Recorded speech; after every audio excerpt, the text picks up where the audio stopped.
Every single day, tens of thousands of people crossed a bridge they assumed was fine, because it was still standing. That assumption was doing a lot of heavy lifting. The Newark Bay Bridge, officially known as the Vincent R. Cassiano Memorial Bridge, has been one of the most critical transportation links in the entire New York, New Jersey region for nearly 70 years. And for most of those years, it was quietly running out of time, built for another era.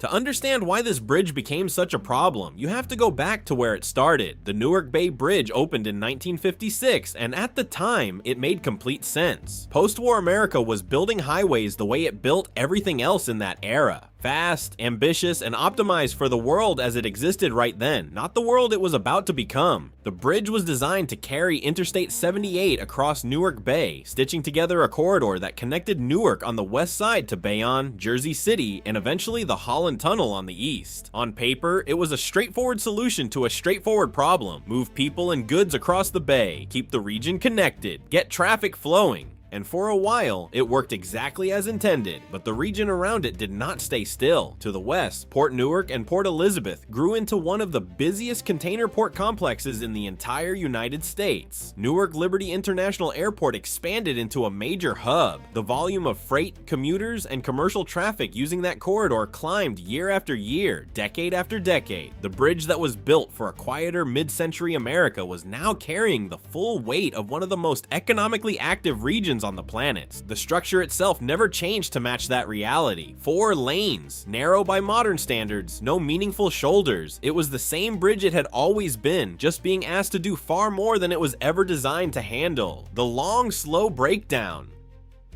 The thing about infrastructure failure is that it almost never looks dramatic from the outside. There is no single moment where everything goes wrong at once. Instead, it looks like a lane closure on a Tuesday morning. A repair crew showing up again 3 months after the last one just left. A detour that adds 20 minutes to a commute that was already too long. That is exactly how the Newark Bay Bridge started to unravel. Corrosion was the quiet culprit. Decades of exposure to salt air, moisture, and the kind of relentless wear that comes from carrying heavy freight around the clock had worked its way into the structural steel. The repairs that followed were not small touch-ups. They were increasingly complex interventions on a bridge that was fighting back against every attempt to stabilize it, and each repair job meant lane closures. Each closure meant congestion. Each round of congestion rippled outward through one of the most traffic-sensitive corridors in the country. For commuters, this became a familiar rhythm. A minor incident on the bridge did not just slow things down near the crossing. It sent backups stretching for miles, choking freight routes, delaying airport traffic, and grinding the kind of commerce that the region depends on to a crawl. What made it worse was the math of aging infrastructure. The older the bridge got, the more frequently it needed attention. The more attention it needed, the more disruptive the process became. Maintenance that once kept things manageable was no longer enough. The bridge was not just aging, it was compounding. The risks nobody could ignore.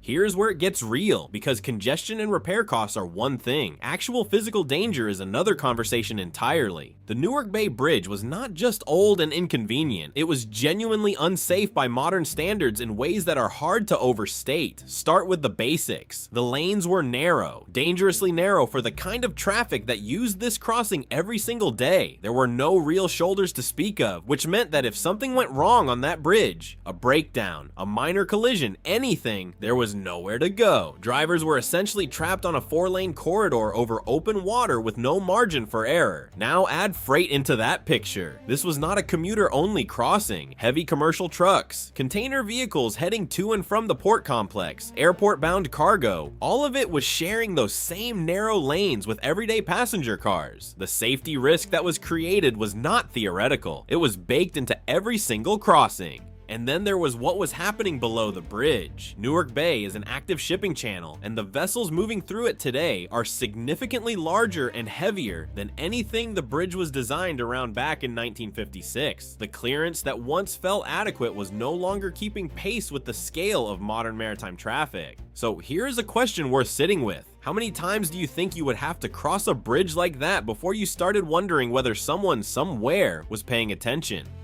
The wake-up call.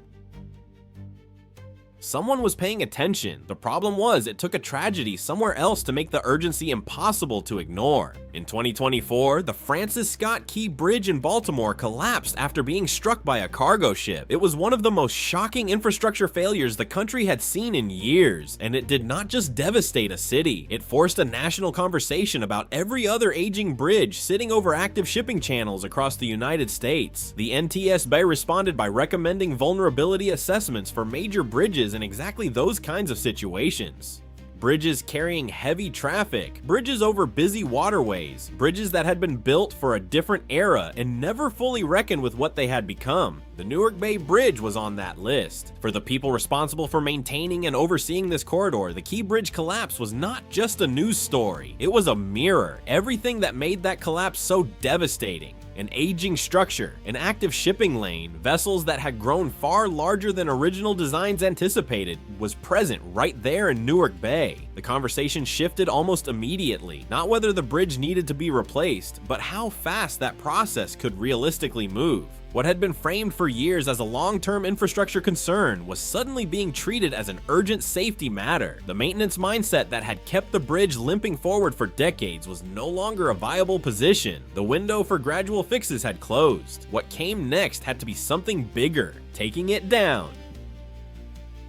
Deciding to replace the bridge was the easy part. Actually doing it is an entirely different challenge. You cannot simply close the Newark Bay Bridge and start over. This is not a quiet rural crossing that can be taken offline for a few years while construction runs its course. This is a corridor that moves tens of thousands of vehicles every single day, feeding freight to one of the busiest port complexes in the country, connecting commuters to Manhattan, and supporting a regional economy that does not have a pause button. Shutting it down was never an option, so the approach has to be surgical. The plan is to build the new bridge alongside the existing structure, carefully sequenced in phases so that traffic keeps moving throughout the entire construction period. Once the new bridge is ready, traffic shifts over, and only then does the old structure come down. It is the infrastructure equivalent of replacing the engine on a plane while it is still in the air. The constraints make it even more complex. The construction zone sits over an active shipping channel, meaning every phase has to be coordinated carefully with marine traffic moving below.